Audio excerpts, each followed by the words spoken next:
The current initiative from the International Holocaust Remembrance Alliance is deeply antiziganistic.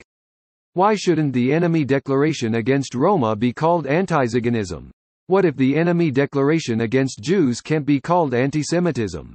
Why isn't antisemitism called anti-Jewish racism? Antiziganism is intended to be replaced by the term anti-Roma racism. That in itself is racist and antiziganistic towards the Roma of Europe and the world. The people's hatred towards Roma has had a name for 20 years, antiziganism. We Roma will not let this term be taken away from us. Antiziganism is antiziganism.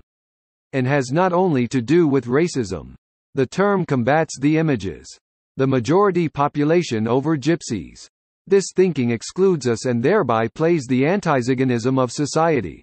That is why the term antiziganism is elementary in order to achieve the inclusion of the Roma in the European majority society.